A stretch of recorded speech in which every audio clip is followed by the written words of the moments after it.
Hi. So we just made it through another harrowing winter driving. So if you're a truck driver, it's not one of the funnest part of being a truck driver, but it's something we got to do.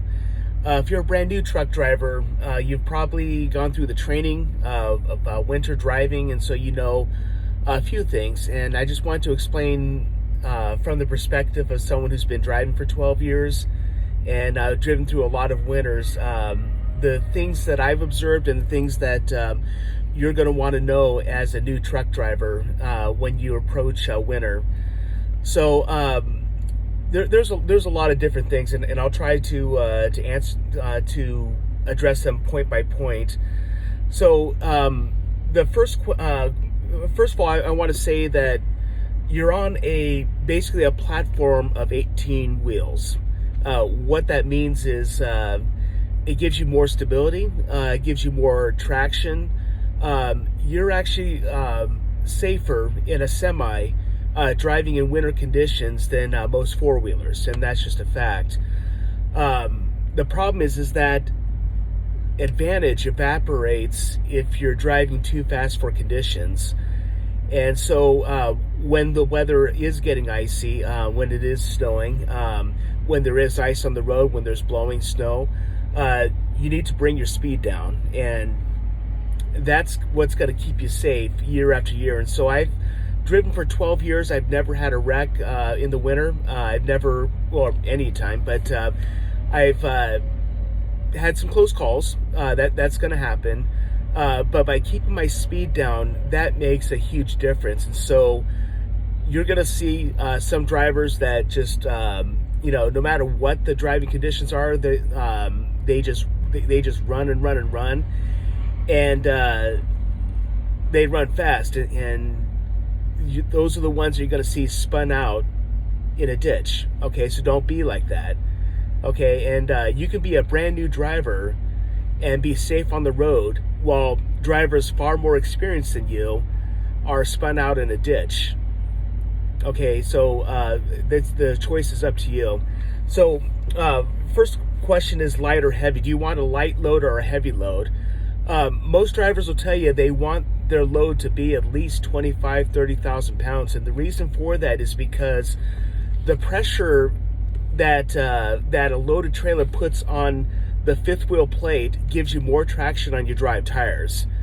So you want that weight. The last thing you want is to try to be driving in icy conditions, in snow, and not have that extra traction. And so you want it. You want that traction there. So I always prefer to be loaded. If I'm empty, I really don't want to be driving when it's icy out, and it's just because I know that I'm going to lose that traction. So and I've had situations where I've almost been blown into a ditch riding empty in winter conditions. So I'd rather be loaded. I'd rather be heavy. Washer fluid, have plenty of it on you, and the reason is because usually truck stops will carry washer fluid, but but sometimes they'll run out just because the demand is so high. But when you need washer fluid, you may not be anywhere near a truck stop, and so you want to have plenty of it on you, because when you're driving and it's snowing, and you're driving, you're using the washer fluid up a lot, very fast. You're sometimes 2, 3, 4 times a minute you're using that washer fluid to get the ice that's caking up on the windows. So have plenty of that on you, and you don't depend on truck stops in order to get your supply of washer fluid. So here's another thing: snowpack under the trailer, and this is what I don't see addressed a lot in truck driving schools. Is the fact that when you're driving and it's snowing at a pretty good clip, what'll happen is the snow will be kicked up underneath the trailer, and it'll start to build up between the trailer frame and your drive tires and your axle your trailer axle tires. So what will end up happening is it'll build up to the point where it'll actually start rubbing up against the tire. And the reason this is happening, you think that the tire would just kick it away, right? Well, that's not what happens. What's happening is the snow is building up faster than the tires can dispense it, of it. So you actually have a buildup of snow between the trailer frame and the tires, and that can heat up your tires and actually cause them to fail, to blow. So after a while of driving in the snow, first of all, if you can avoid driving in heavy snow, by all means, do that. I mean, sometimes you can't avoid it. Sometimes it just happens. Sometimes you're driving, there's nowhere to stop, and it just starts snowing really heavy. But be aware as you're driving that snow is building up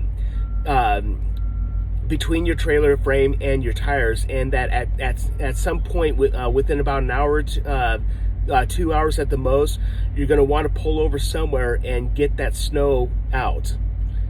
Okay, chain or no chain. So you might hear some drivers say that they never chain. I'm here to tell you by experience that sometimes you're put in situations where you have no choice. Sometimes you drive right into a chain zone with little or no warning, and the only way to do it is to go through it, and you have to get out and you have to chain. And there's plenty of videos on how to properly chain. I would recommend taking a look at those. I do know that if you're having any issues, typically what'll happen is a lot of drivers will be chaining all in one area. So you'll have an area where truck drivers pull off, and they're all in the line, and they're all putting on chains. So go ahead and ask one of us. We're actually pretty generous with new drivers. Just explain, I'm a new driver. Can you show me how these go on? And so we'll show you how to put them on. We'll show you how to put them on so that the sharp edges face outward, so that you don't risk popping your tire. We'll show you how to put on the bungee cords so that those don't pop your tire. We'll give you some pointers, but expect that at some point you're going to have to chain. I've had entire winters where haven't had to chain, and this is one of them. Where I've been blessed to not have to chain at all. So so I'm glad for that. But I understand that that I can't always expect not to chain. So Airline antifreeze, and I run across new drivers who will go out and buy bottles of Airline antifreeze and wonder how how to put it in. I'm going to say this, you don't want to put it in unless you absolutely have to. And so this isn't a preventative measure. When we're talking about airlines freezing, if they freeze and you have to use it, then use it. And typically what I'll do is I'll take off the red Airline, elevate it so that when I pour it into the red Airline, it all goes into the system, and it's gravity fed into my braking system. But the reason that you don't want to use it unless you absolutely have to, unless your airlines are freezing and you need to, is because there's typically chemicals in Airline antifreeze that'll eat away at the seals inside of your system. So you don't want to use that unless you have to, because it does erode your airline system, and you can develop air leaks. Okay, and which brings me also to fuel antigel. What happens to diesel when you're either in we're talking about well below freezing. So a gel is not going to, or diesel fuel is not going to gel at the freezing point.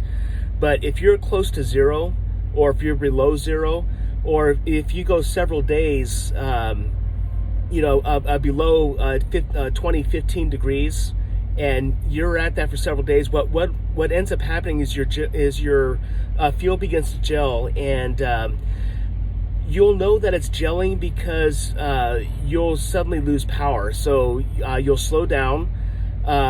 You'll have difficulty going over hills, and you'll know that something is wrong. So that happened to me one time. It actually happened in Maine, And this is after 3 days of being, like I said, below 15, 20 degrees. And, and then I noticed it happening, and I had to put in a fuel treatment in order to get it fixed. But don't be quick to use fuel antigel for the same purpose. It gums up the engine, and any mechanic will tell you that that you put it in, and if you use it a lot, yes, it gums up the engine. Over time, it's going to cause you problems. You want to use it sparingly, and only in extreme conditions. So, okay, and let me talk about going up and down icy grades, because this is probably where new drivers are the most nervous, because if you're new to driving, you think of going down an icy grade, you're thinking you're just going to slip right down, and and I can tell you from having done it year after year that just because the grade is icy does not necessarily mean you're going to slip right down. Under some conditions, yes, when you have freezing rain and stuff like that, I mean that's just a disaster. But I've gone up and down freezing grades, and one of the debates is whether or not to use the Jake brake. And when I went to truck driving school in Salt Lake City way back in the day, they said never use the Jake brake. I'm here to tell you have to use the Jake brake. And so when you're approaching the top of the hill, first of all, you should be gearing down. You should be keeping your speed down, and put your Jake brake into the first setting. Okay, so that's the lowest setting, and and when you start to go down, you might have to go up to the setting 2. But basically, you're keeping it slow. You're watching your RPMs. When the RPMs get too high, then you then go ahead and apply the service brake to bring it down. But here's what happens if you don't use the Jake brake at all: is you'll use your service brakes way too much on the way down, and you'll run out of air. So you need to use your Jake brakes. It's okay. It's slowing down the engine, and so it's not something that I've ever had an issue with, and I found it to be flatly not true that you're not supposed to use the Jake brake. So the first time is going to be scary, but like I said, keep it slow. Keep your speed between 25 and 30. Watch your RPMs. Use your service brake when you can. Never use your Jake brake at the highest setting. You want to keep it in setting 1 or 2, but never use the highest setting. And use a combination of the Jake brake and your service brake when you're going down an icy grade. Okay, and so another thing to address is axles freezing overnight. So when you stop overnight, the next morning, you're never going to want to assume that your rear axles on the trailer, that those are going to be free and moving. And so, especially if you got your brakes wet before you set down for the night, if it was raining or snowing, and then a deep freeze sets in. So we're not talking about freezing, we're talking about way below freezing, in order to get that deep freeze on those brakes to where they're not going to move.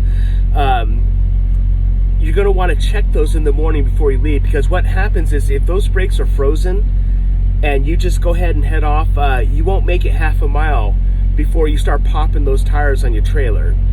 So you want to make sure that they're free moving. So there's some techniques, and I would recommend watching YouTube videos on the techniques to check your rear axles during the winter.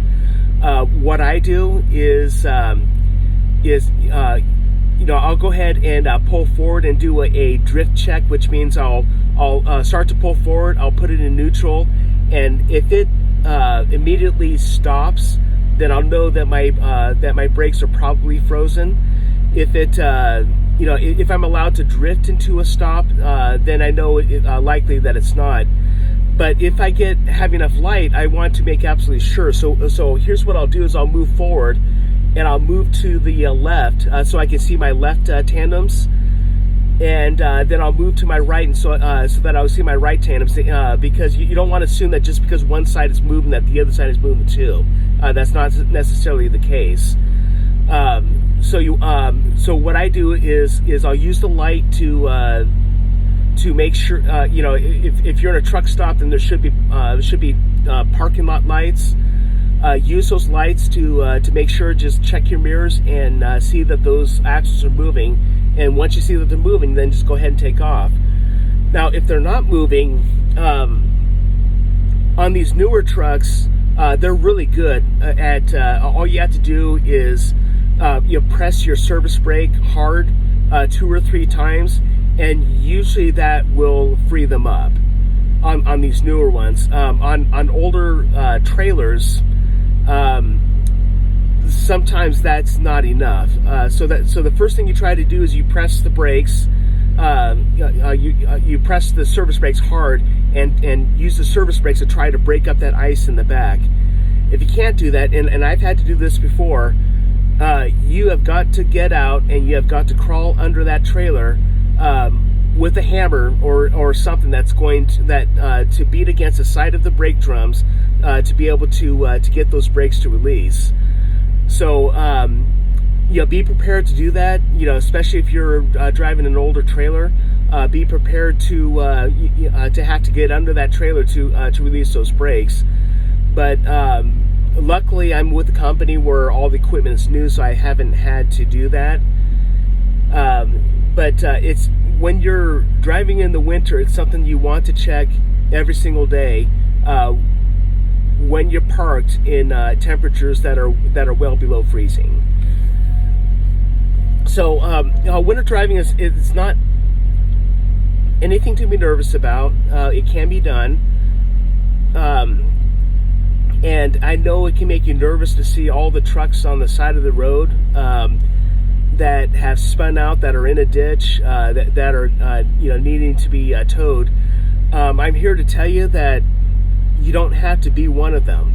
Even as a brand new driver, I remember as a brand new driver, my first winter on the road, and the conditions started getting icy, and I pulled off the road because I said, I'm not going to do this. I'm not going to take the risk. Pulled off the road. Got back on the road the next morning, and it looked like a war zone with trailers in the median, in ditches, left and right. I mean, it was just absolutely crazy. And I realized every one of these drivers had more experience than me, but they're in a ditch and I'm not. So as a new driver, I'm telling you, you don't have to be one of those trucks that get into a wreck. Keep your speed down. Now here's another thing, and this is really important when it comes to your speed. The thing that causes the most accidents, and this may surprise you because nobody really talks about this, the thing that gets most people into an accident is having a timeline they absolutely must keep. So in other words, you got to load, you got a delivery appointment, or you want to make a certain truck stop by a certain time, or whatever reason, you got this timeline set in your head, and because of that, it makes you drive faster than you should. I'm saying ditch the timeline. I'm saying call your dispatcher and say, hey, it's driving through winter conditions. It's going to be a little bit late, and explain what's going on. But do not try to keep a timeline regardless of what the weather is doing, because that's what gets people into a wreck. Is they need to make it from point A to point B in a certain amount of time, and come hell or high water, and that's a huge mistake. Don't make that mistake. So that's all I got to say as a truck driver with some experience to one who's just starting out. You can do this. You talk with other drivers, who also have experience in, who have done this, and they'll probably tell you about a lot of the same things that I'm telling you. Things that I've observed and things that work. and keep it safe, and keep your wheels on the road, all right? Thank you. Take care.